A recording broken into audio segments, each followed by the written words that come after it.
Hello and welcome. In this video, we will be learning about wrapper classes and concept of autoboxing and unboxing. So before diving into these concepts, let's do a simple Java program, okay? So here what we will do, we will simply convert a string into an integer, a string to an integer, but we will not use any library functions.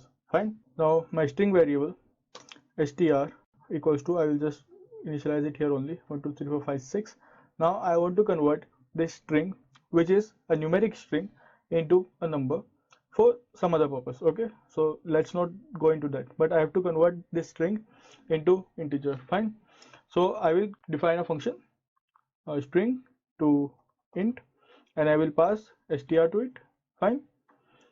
Now here this function will return me an integer, for example int value. Okay, so I have this function. Now let's just define this function. Fine. So let's write this function, private static, it will return an integer to me, string to int, and it will take a string as an argument. Fine. String str.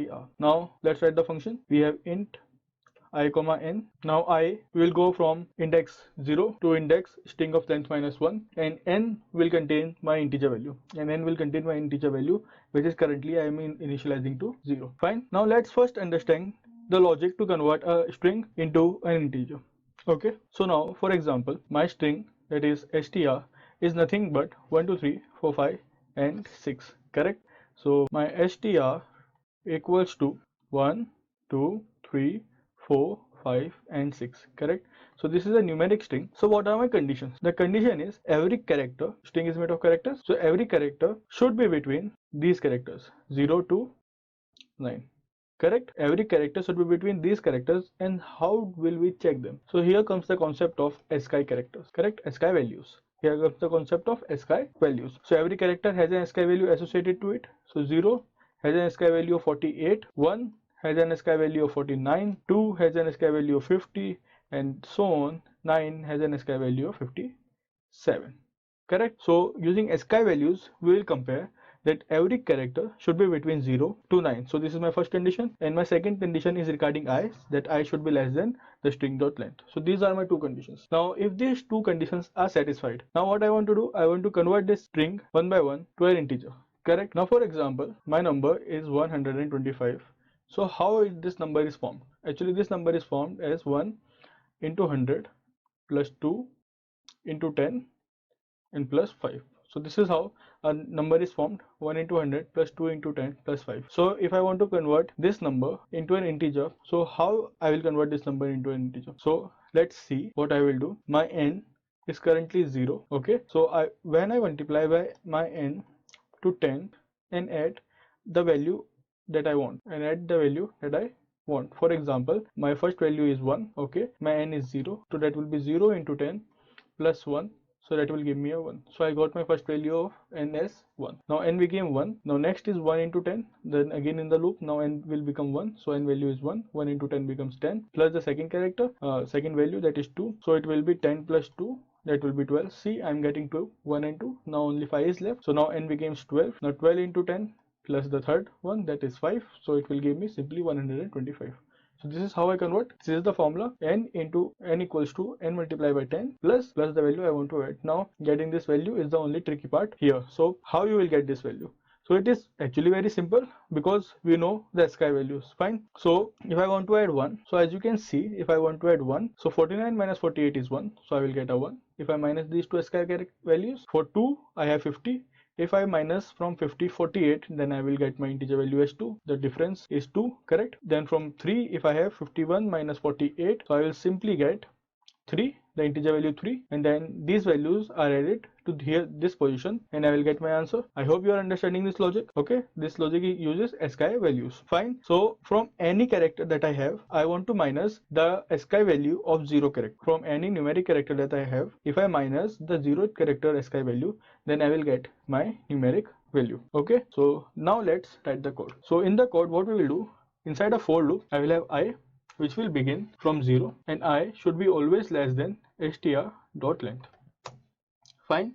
Then what we will do, we have to check one more condition, actually two more conditions. So what are those conditions? Str dot character at, I hope you know what is the use of character at, I should be less than, should be greater than or equal to the 0 character, and str dot caret I should be less than or equal to the 9 character.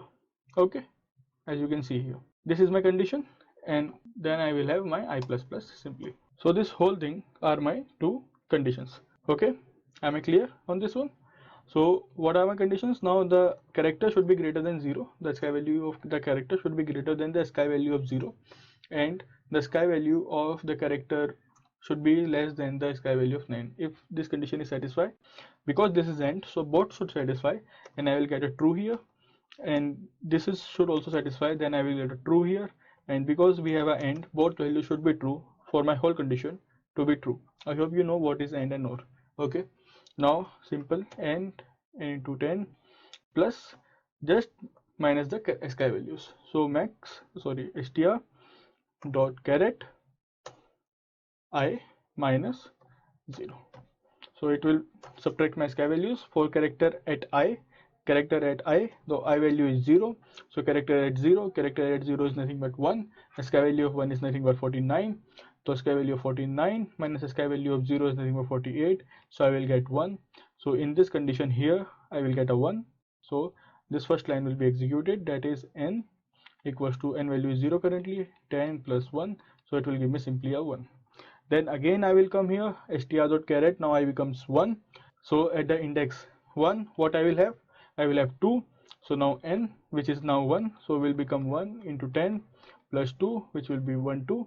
Then I will get 1, 2, 3, and so on. My string will be converted to an integer. I will simply return my n, correct?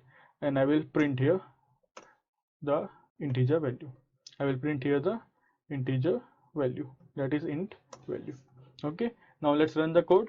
So as you can see here, the output is 1 2 3 4 5 6. My string was 1 2 3 4 5 6, and now it is converted to int. So if you say how will I prove that this is an integer, just sum add 1. So 1 2 3 4 5 6 plus 1 will give me 1 2 3 4 5 7. So the output now should be 1 2 3 4 5 7. So see, 1 2 3 4 5 7. But if I add something here, so the output will be different, correct? So you know, if I have s out and I add str plus 1, so let me just run and show you what will be the output. So 1 2 3 4 5 6, and 1 will simply append 1 to the str. 1 will simply append 1 to the str, it will not add. So this is an integer and this is a string. Fine. So this was my program to convert a string into integer. So a long program, almost took me 9 minutes to explain you this program. So is there a shortcut? I know we have library functions, so they are shortcuts. So why haven't I used it in this program till now? Because I wanted to show you the importance of those functions. Okay, we use them almost in every code if you want to convert a string into integer. Also we use them if I want to convert a string into a decimal or a float. To and from string conversions are very simple in Java, correct? Also they are used to convert any decimal number into a binary number or hexadecimal number or an octal number. So there are many functions, correct, in Java. So where are those functions? So now comes the concept of wrapper class and autoboxing and unboxing. Fine. So let me show you first what is the concept. So this is we did with using so many functions. Okay, now let's do a direct method. Let's see a direct method. So I will have simply int value equal to integer dot parseInt str, and we are done. See, this was that simple, the whole 9 minutes in just 1 second. This was that simple, integer dot parseInt str, and I will simply print value, and you can see it will be equal to 1 2 3 4 5 6 because I have not added 1. So 1 2 3 4 5 6 will be simply converted into from string to an integer. Fine, as you can see. So this is that simple. Also we have one more function, int value equal to integer dot value of str. See, and if I print s out, I will simply get my int 12. Fine. This also converts an integer to a string or a string to an integer. We have functions for those also. If I want to convert an integer to a string, now these functions are used to convert a string to an integer, but we have those functions also, correct? So what is this? Now let's deep dive into integer dot value of or integer dot parseInt. What are these functions? Where are they stored? Why we are learning these in wrapper classes? Okay, so let's deep dive into this now. So let's see the definition of wrapper classes. So a wrapper class is a class whose object wraps or contains a primitive data type. So as you can see here in integer dot parseInt, actually, as you know in Java, this is integer is a class, and dot parseInt means it is a method. Okay, a class dot method, an object dot method. As you know, an integer dot parseInt, system dot pass out. I hope you know this concept. Okay, so integer dot parseInt. So this is a wrapper class. This is an example of an wrapper class. So as in the definition, a wrapper class wraps a primitive data type. So from the name you can guess a integer wrapper class have a primitive data type int wrapped inside it. Int is wrapped in capital integer. Okay, similarly for every 8 primitive data type, for all the 8 primitive data type, int char I have a character class, for a float I have a float class, for a decimal I have a decimal class, for long I have a long class. Okay, boolean also we have a class. So int char float decimal long boolean, we have a wrapper class for every primitive data type. So why these wrapper class are needed? So as you know, in from a primitive data type I cannot convert from an integer to string. I have to write my own function. But if I use a wrapper class instead of this, I can do this directly in a single line. So not only they are helpful in conversions, but they contain many other functions. For example, if I simple write integer dot, so as you can see we have a parseInt function. Okay, we have two binary string. We can convert directly from an integer to its binary string. We do not have to write function. We can get the maximum of two integers. We can give the value of an int I. Okay, we can get the bit count. We have programs to count the number of ones and zeros. We can get the bit count. Okay, we can compare two integers. Okay, divide inside integers, get integers, hash code, min, the minimum value. See, these are so many functions. Reverse an integer, reverse bytes of an integer. Okay, rotate left, rotate right, sum of two integers. We convert it to string, integer to string. It is direct to convert an integer to a string. If you want to convert an integer to a string, we use toString method for that. Okay, if you want to get a maximum value of an integer, if you want to get a minimum value of an integer, you can use the wrapper class for so many purposes. This is the importance of wrapper class. Okay, the wrapper class will be used now in collections and generics also. So this was a prerequisite video for generics and collection, because now wrapper classes will be used. They are used in array list, in collections, in array list, linked list, hash maps. Because when I am declaring my array list, what I have to do, I will simply have to pass integer into it. Why? Because array list should know what are the values that I will be storing. Okay, the array list will be storing, so I am passing as integer, so only integer object will be stored inside array list. Okay, so this is the syntax. We will learn deeply what are array list when I will talk about collections. Okay, but this is a small introduction. So integers are used there. See, this is a wrapper class. Okay, I cannot use int. This array list we will learn in generics and in collection also, that this array list do not take a primitive data type as an argument. Okay, it needs an object as an argument. Okay, so this is used, they are used many times. As you know, we have seen so many functions just a few seconds ago. Okay, so this is the use of wrapper class. Just quickly, let's see the difference between integer.parseInt and integer.value of. Okay, they both perform the same function, but there is a difference. What integer.value of returns me is nothing but the object of this class, the object of this class. Okay, it does not return me the primitive integer value. It does not return me an integer value. What I have to do, int value. Now if I write int value, I am converting the object of a class integer int to an primitive int value. Okay, but what parseInt does, parseInt have inbuilt value of fine, and also it has this function int value inbuilt. So parseInt performs both these operations. I cannot write int value here, it will show me an error because it is itself in primitive data type. So integer.parseInt takes a string, converts it into an object of integer class, the wrapper class, and then it also converts it into finally into my primitive int value. So integer.parseInt does all three at once, but value, what it does not do this the last step. It does not do the last step. Then why Java is not showing an error? See, we do not have an error here. Correct? I am saying this is returning me an object of an integer wrapper class, but I am storing it in a primitive variable. primitive data type variable int value, then why it is not showing an error? Why when I'm writing not int value it is giving me a warning, and the warning is unnecessary unboxing. So what is this unboxing? Okay, what is autoboxing and what is unboxing? Now we will see.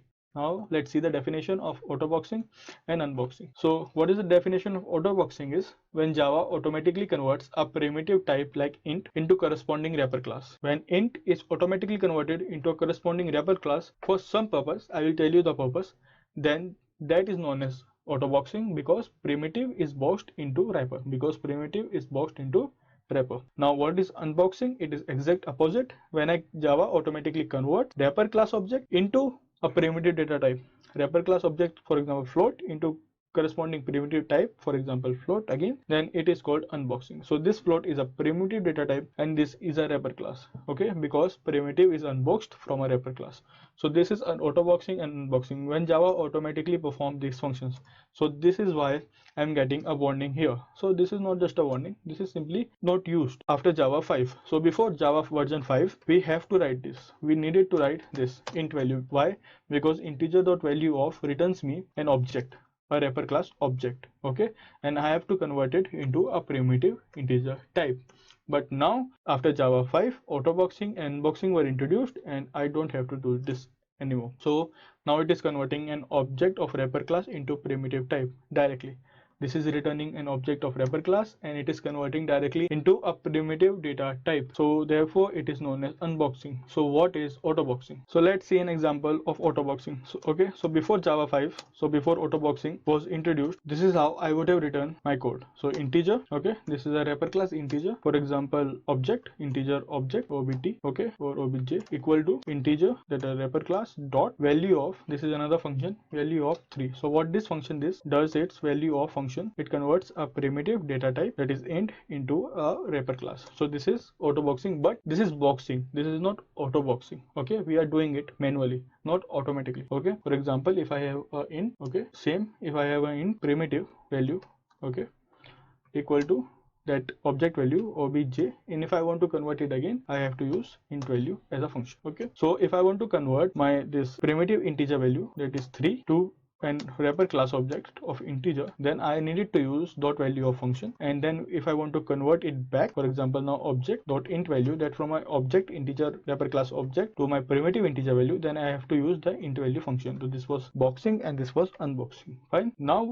after Java 5 what happened, that after Java 5 what happens, now only I have to do integer object, fine, equal to just 3, object equal to just 3, and int primitive equal to object.